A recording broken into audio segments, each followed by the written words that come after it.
Hello সকলকে নমস্কার। রাজদীপদার পাঠশালায় অনেক অনেক স্বাগত। আজকের এই ভিডিওতে বা এই সেশনটাতে এটা অ্যাকচুয়ালি ইন্টারেক্টিভ করার চেষ্টা করছি ভিডিওর মাধ্যমে, তোমরা কমেন্টে জানিও।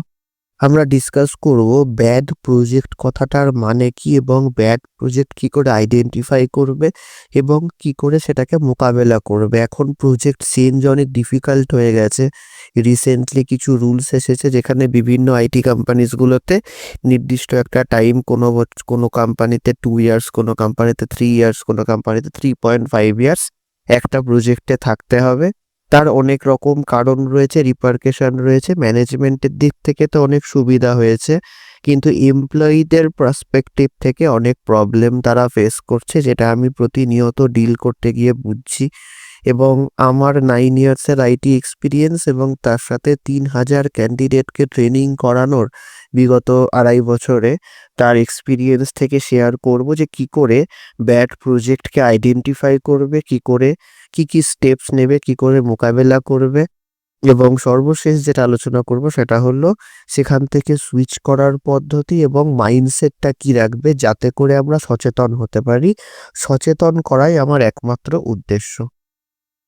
ব্যাড প্রজেক্টের মিনিংটা একবার দেখে নেওয়া যাক, যে কখন তোমার মনে হবে বা কখন সেটাকে তোমার কাছে একটু অচেনা, একটু অন্যরকম, একটু ব্যাডই বলতে পারো, সেরকম কখন আইডেন্টিফাই করবে প্রজেক্টটাকে, মানে কোন কোন জিনিস ঘটলে তুমি সেটাকে ব্যাড বলে কনসিডার করবে।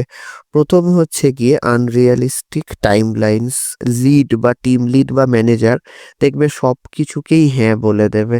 ক্লায়েন্টের যে কোনো রিকোয়ারমেন্ট যেটা ফ্রিকুয়েন্টলি চেঞ্জ হচ্ছে, ধরো তুমি কোডিং করলে বা টেস্টিং করলে বা রিপোর্টিং করলে, একটা করলে সেটা ধরো 3-4 দিন চললো, তারপরে রিকোয়ারমেন্টটা ফট করে চেঞ্জ করে আবার ডেডলাইন দিল 2 দিনের মধ্যে, বা ধরো দিল শুক্রবার কাজ দিয়ে সোমবার চাইছে।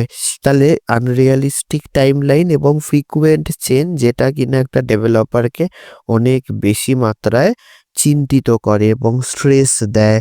এবং বড় বড় কোড যখন আমরা মাইগ্রেশনের কোড লিখি, সেটা খুব কম টাইমে ফিল আপ করা উইদাউট এনি হেল্প। দেখো পরেরটা বলছে যে প্রপার ডকুমেন্টেশন, মানে কোনো কেটি হয়নি। কেটি মানে নলেজ ট্রান্সফার বলা হয়।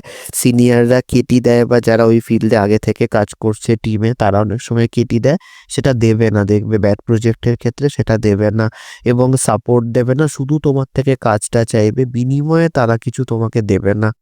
এবং কাজের ধরো তুমি ডিলে করলে বা ডিলে হয়ে গেল বাই চান্স, বা কোথাও গেলে, ফর এক্সাম্পল ডক্টর অ্যাপয়েন্টমেন্ট রয়েছে, বা একদিন তুমি আসতে পারলে না, পরের দিন ঠাড়ে ঠোড়ে বুঝিয়ে দেবে। বা দেখবে কলের মধ্যে ডাইরেক্টলি স্ট্যান্ড আপ কলের মধ্যে জিজ্ঞেস করবে আপডেট কি। সে কিন্তু জানে যে ছিল না বা আনঅ্যাভেলেবেল ছিল, তা সত্ত্বেও আপডেট জিজ্ঞেস করবে সবার সামনে। তখন এটা একটা রেড ফ্ল্যাগ। নেক্সট হচ্ছে গিয়ে misleading role or skill set. যে স্কিল সেটে তোমার পারদর্শিতা রয়েছে, তুমি যে স্কিল সেটটা ভালো মতো জানো, সেটার থেকে চেঞ্জ করে অন্য একটা স্কিল সেট দেবে। অন্য একটা কাজের ধরো রিকোয়ারমেন্ট এসেছে, সেটাতে কাজ করতে বলবে এবং without any proper help, without discussion, তোমার সাথে ডিসকাশন করে ছাড়া। যেহেতু এমপ্লয়ি কেয়ার করে নেবে, ওকে যে কাজ দেবো সে কাজ করতে বাধ্য। যদি ওটা তোমার জানা না থাকে, তুমি কিন্তু ওখানে আবার ফ্রেশার হয়ে গেলে, কিন্তু তোমার actual experience 5 years, 6 years, 8 years, 9 years, 10 years, তাহলে কিন্তু তুমি ওখানে বোকা হয়ে যাচ্ছ। এবং কি বলতো, ইমপ্রেশনটা খারাপ হচ্ছে, তুমি বুঝতে পারছো না, কারণ তুমি কাজ করোনি, সেটাতে কিছু করার নেই। তোমাকে কনসিডার করবে 9 ইয়ার্স অফ এক্সপিরিয়েন্স হিসাবে বা 7 ইয়ার্সের এক্সপিরিয়েন্স হিসাবে। তোমার সাথে সেইভাবে কথা বলবে যে কোথায় গেল কাজ, কোথায় গেল, কি আউটপুট আছে, কি দেব। আর তোমার আন্ডারে কাউকে দেবেও না, এখন ইন্ডিভিজুয়াল কন্ট্রিবিউটারের যুগ। এবং যদি কোনো লার্নিং অপরচুনিটি এবং কেরিয়ার গ্রোথের কিছুই না থাকে, ধরো তুমি কথা বললে কেরিয়ার গ্রোথ নিয়ে, বললো আমাদের হাতে আপাতত নেই, আমি কথা বলে জানাবো, সেই কথা বলে আর কোনোদিন রিভার্ট ব্যাক করলো না। বা তুমি ধরো মেল করলে বা পিং করলে, তোমার পিংয়ে রিপ্লাই দিল না টিম লিড বা ম্যানেজার, পিংয়ে রিপ্লাই দিল না, ডিসরেসপেক্ট কিন্তু এটা। এই ছোট ছোট জিনিসগুলো আমরা যদি মাথায় রাখি, অনেকটা আমরা সচেতন হতে পারবো। আর দেখবে ছুটি ছাটা নিয়ে টিম টিমের সবার সামনে বা সবাইকে স্ট্যান্ড আপ কলে কথা শোনানো, যে এত ছুটি নিচ্ছ কেন, তাহলে আমাদের টাইম লাইন মেট আপ হবে না। ডিমোটিভেটিং অ্যাটিচিউড, একটা ডিমোটিভেটিং অ্যাটিচিউড, এটা কিন্তু রেড ফ্ল্যাগ, তাই না? নেক্সট দেখো, আমরা যদি নেক্সট এরটা দেখি যে কি করে ইমপ্যাক্ট মানে ব্যাড প্রজেক্টের কি ইমপ্যাক্ট হতে পারে, যদি সেটা আমরা একটু ডিপলি চিন্তা করি, তাহলে প্রথম হচ্ছে গিয়ে স্কিলটা তোমার স্ট্যাগনেন্ট হয়ে যাবে। যদি নিউ লার্নিং এর কিছু না থাকে তাহলে স্কিলটা স্ট্যাগনেন্ট হয়ে যাবে। 4-5 বছর 6 বছর ধরে একই স্কিলে কাজ করছো, যখন বাইরে সুইচ করতে যাবে দেখবে যেহেতু সেম স্কিল, ওটা যদি অবসোলিট হয়ে গিয়ে থাকে তোমার সিভি উইক হচ্ছে, রেজিউমে উইক হয়ে যাওয়াটা খুব বড় একটা ভয়, যেটা আইটি কোম্পানিতে যারা কাজ করে তাদের মধ্যে এটা থাকে। থাকাটা ভালো, বাঞ্ছনীয়, না হলে রিল্যাক্স হয়ে গেলে পরে প্রবলেম হবে। ডিমোটিভেশন, বার্নআউট, কোনো মোটিভেশন পাচ্ছ না। ধরো টিমের মধ্যে শুধু তোমাকে কাজ দিচ্ছে, কাজটা বের করে নিচ্ছে, বিনিময়ে আর কিচ্ছু এক্সট্রা কোনো ধরো পার্কস দিচ্ছে না, কোনো এক্সট্রা লার্নিং অপরচুনিটি দিচ্ছে না, ভালো কথাও বলছে না, শুধু কাজের কথা। ধরো স্ট্যান্ড আপ মিটিংয়ে কাজটা হলো কিনা দেখে নিচ্ছে, এবং তাতে করে কিন্তু আস্তে আস্তে দেখবে একটা ডিমোটিভেটিং অ্যাটিটিউড চলে আসছে তোমার মধ্যে। ওয়ার্ক ফ্রম হোম যদি থেকেও থাকে সেটা দেখবে হোমওয়ার্কের মতো হয়ে যায়, বা খুব যদি কাজের চাপ থাকে, তুমি যে ঘরে বসে আছো তার থেকে পাশের ঘরে যাওয়ার তোমার টাইম হয়নি, সারাদিনে হাঁটু ভাঁজ করে বসে আছো, ধরো কাজ করছো, হাঁটুতে ব্যথা শুরু হয়ে গেল। এগুলো আমাদের সাথে ঘটেছে এবং ক্যান্ডিডেটদের সাথে ঘটে, সেই কারণে বলছি, ঠিক কি ভুল তোমরা বলবে। আর যদি অফিসের কাজ হয়, অফিসেও দেখলে এক্সটেন্ডেড ওয়ার্ক আওয়ার, রাত্রিবেলা মিটিং রাখা, এক্সটেন্ডেড মানে একটু রাতের দিকে ক্লায়েন্ট কল রাখা, এগুলো কিন্তু বার্ন আউট করে দেবে এবং স্ট্রেস দেবে। একটা ডেডলাইন, একটা টাইমলাইন মেট করা পসিবল, প্রতি 3 দিন অন্তর, প্রতি 10 দিন অন্তর, প্রতি 7 দিন অন্তর যদি ডেডলাইন বলে, তাহলে স্ট্রেসটা কিন্তু মাথার মধ্যে জমতে থাকে। এবং যারা এটা ফিল করেছে বা এই টাইপের কাজ করেছো তারা অবশ্যই জানাবে। এটা কিছুদিন বাদে, ধরো 1.5 বছর বাদে, 2 বছর বাদে তুমি ডেভেলপমেন্টেই আছো, তখন কিন্তু বার্ন আউট হওয়ার চান্স থাকে। তখন মনে হয় আর পারছি না, বা একটু ব্রেক দরকার। ওই ব্রেকটা কিন্তু ইম্পর্টেন্ট, অবশ্যই নিও। আর হচ্ছে যদি লো ভিজিবিলিটি পাও, ভিজিবিলিটি মানে তুমি কাজ করে দিচ্ছ, তোমার এক্সপিরিয়েন্স 4 to 5 years বা 3 to 5 years, তোমার কোথাও কোনো নাম নেই। ক্লায়েন্ট ভাবছে যে টিম লিডের সাথে কথা বলে নিচ্ছে ক্লায়েন্ট, এবং যারা ইঞ্জিনিয়ার রয়েছে তাদের সাথে ক্লায়েন্টের কোনো কথাও নেই, ক্লায়েন্ট তাদের কোনো ভিজিবিলিটি দেখতেও পাচ্ছে না। এটা কিন্তু একটা ব্যাড ইম্প্যাক্ট হয়ে যায়। তুমি যদি ব্যাড প্রজেক্টে থাকো, এটা একটা খুব বড় ইম্প্যাক্ট, এবং এটা একটা রেড ফ্ল্যাগ। তোমাকে ক্লায়েন্ট চিনতে হবে, তোমার সাথে ক্লায়েন্টের কথা হতে হবে। যদি সেটা না হয় তাহলে কিন্তু এটা একটা চিন্তার বিষয়। ব্লেম গেম হয়, ধরো একটা কিছু প্রবলেম দেখা দিল, সাকসেস হলো তো টিম সবার মধ্যে নিয়ে নেবে, টিম লিড নিজে চলে আসবে। যদি দেখো যে কোনো প্রবলেম হলো, টেস্টিং ফেলিওর হতে পারে, টেস্টিংয়ে ভুল হতে পারে, ডেভেলপমেন্টে ভুল হতে পারে, এত রকম ডেটা নিয়ে কাজ, প্রবলেম হতে পারে, যদি তোমাকে ব্লেম করে দেয় ক্লায়েন্টের সামনে, বা টিকিট রেস করে তোমার নাম দিয়ে দেয়, বা রুট কজ অ্যানালিসিস যে টিকিটগুলো হয় তাতে তোমার নাম দিয়ে দিল, তোমাকে ব্লেম করছে সবার সামনে, ডাইরেক্টলি বা ইনডাইরেক্টলি বা পার্সোনালিও কথা বলে, সাপোর্টের জায়গায় কেন হয়নি, তুমি আগে বলনি কেন আমাকে, এই টাইপের জিনিস ছিল কেন বলনি, যদি ব্লেম গেম করে তাহলে ওটা ব্যাড প্রজেক্ট, আমাদের সচেতন হতে হবে। আর সাপোর্ট, সাপোর্ট মানে টিম লিড বা ম্যানেজারের দায়িত্ব হওয়া উচিত যে আমরা যতটা পসিবল, যতটা সম্ভব টেক কেয়ার করব। কোনো কাজ যদি কোনো একটা এমপ্লয়ি দেরি করছে বা যদি বুঝতে তার প্রবলেম হচ্ছে, তাকে আমরা রিকোয়ার্ড সাপোর্টটা প্রোভাইড করব, নলেজ প্রোভাইড করব, তাকে একটু টেক কেয়ার করে রাখবো। শুধু তার থেকে চাবুক মেরে যদি আমরা কাজ বের করে নেওয়ার চেষ্টা করি, তাহলে সেটা কোনোদিনই হবে না, এটা আমার বিশ্বাস। তোমরা বিচার করবে ঠিক কি ভুল, তোমরা অবশ্যই জানাবে। আর যেটা লাস্ট, সেটা হলো কি করে এটা মোকাবেলা করবে। তো ইম্প্যাক্টটা আগে বলে দিই, লং টার্ম ইম্প্যাক্ট আছে, আর কি করে এটা মোকাবেলা করবে দুটোই আবার দেখা যাক। প্রথম হচ্ছে কি, লং টার্ম ইম্প্যাক্টে রেজিউমে উইক হয়ে যাবে, কিন্তু তোমার যদি সেম স্কিল সেট অনেক দিন থাকে আর যদি নতুন ডেভেলপমেন্ট না শেখো, নতুন স্কিল সেট না শেখো, তাহলে কিন্তু রেজিউমে উইক হয়ে যাবে। সেকেন্ড হচ্ছে কি, অপরচুনিটি মিস করবে তুমি, বাইরে অপরচুনিটি যেটা হতে পারতো, টাকা পয়সার অপরচুনিটি বা ধরো স্কিল সেটের অপরচুনিটি, তোমার মনে হবে এটাই জীবন, এটাই শেষ কথা, যা কোম্পানি টাকা দিচ্ছে তার বাইরে ইনকাম করা সম্ভব না, তুমি ওটার মধ্যে অ্যাডজাস্ট করতে শুরু করবে, অপরচুনিটি মিস করবে। ছটফটানিটা আনতে হবে নিজের মধ্যে, এবং দেখতে হবে যে কতটা তুমি ওই ছটফটানিটাকে ইউজ করে সুইচ করতে পারছো। ডোমেন সুইচ হতে পারে, টেকনোলজি সুইচ হতে পারে, কোম্পানি সুইচ হতে পারে, বা কেরিয়ার কেরিয়ার সুইচ হতে পারে, হোয়াট এভার ইট ইজ।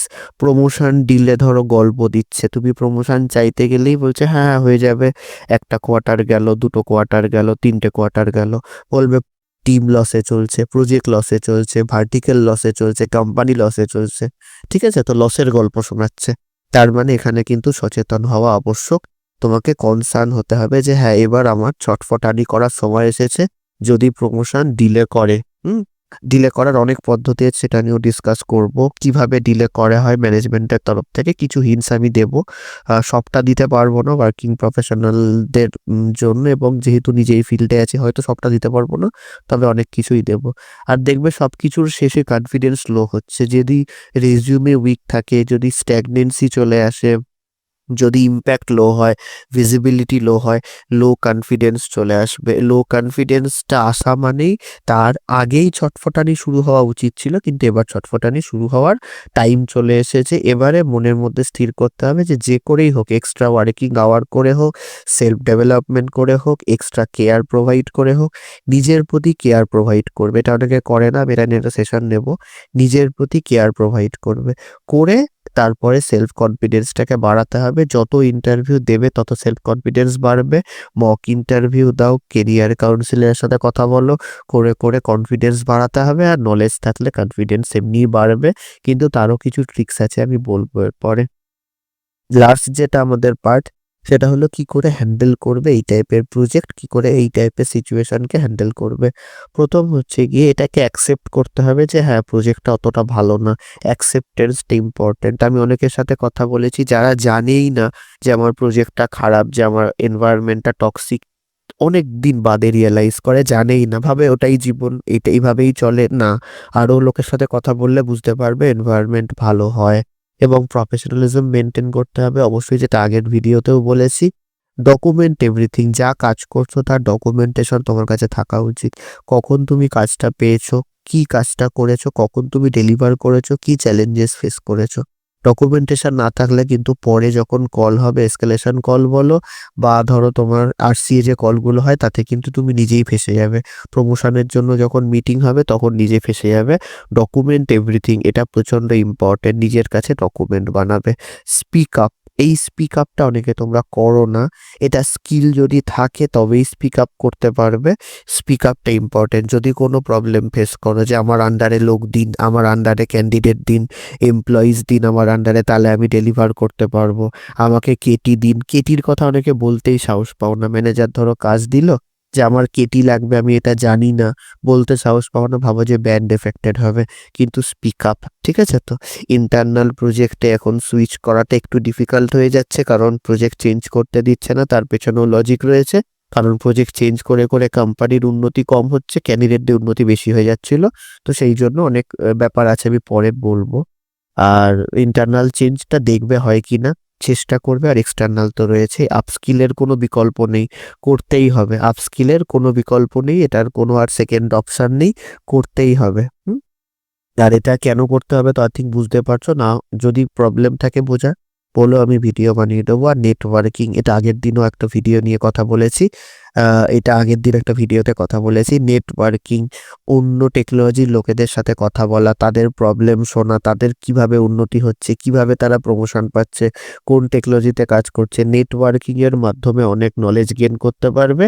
এই কটা জিনিস ব্যাড প্রজেক্টে থাকলে মাথায় রাখবে, যাতে করে উন্নতি হয়। আর সর্বশেষ একটা কথাই বলছি, মোটিভেশন হারাবে না। যদি তোমাকে এরকম মানুষ না থাকে যে বলবে যে তুই এটা পারবি না, ঠিক আছে, তুই এটা পারবি না, এটা তোর দ্বারা হবে না, এরকম যদি মানুষ তোমার জীবনে না থাকে, তোমার জীবনে দেখার মতো কোনো লোক নেই। ফর এক্সাম্পল, তুমি একটা মাটির বাড়ি বানাচ্ছ, ঘর বানাচ্ছ, ওটা যে তুমি বানাতে পারবে না, ওটা যে খারাপ বানবে, ওটা যে ঝড় আসলে ধ্বংস হয়ে যাবে, এটা বলার যদি লোক না থাকে, তাহলে ওই মাটির বাড়িটা তুমি মন দিয়ে বানাবে, ওটা ভালো বানাবে, হতেও পারে বেস্ট বানালে। তাহলে নেগেটিভ লোকের থেকে দূরে থাকতে হবে, যারা বলে যে তুই পারবি না, তোর দ্বারা হবে না, এই সমস্ত নেগেটিভ কথা, তাহলে সত্যি সত্যিই হবে না। কিন্তু তাহলে একা থাকবে, যদি নেগেটিভ কেউ বলার চেষ্টা করে সঙ্গে সঙ্গে তাকে সরিয়ে দেবে। হুম যে দরকার নেই, আমি নিজে করব, বাকিটা তো ভগবানের হাতে। আজকের ডিসকাশন কেমন লাগলো অবশ্যই জানিও। Thank you very much.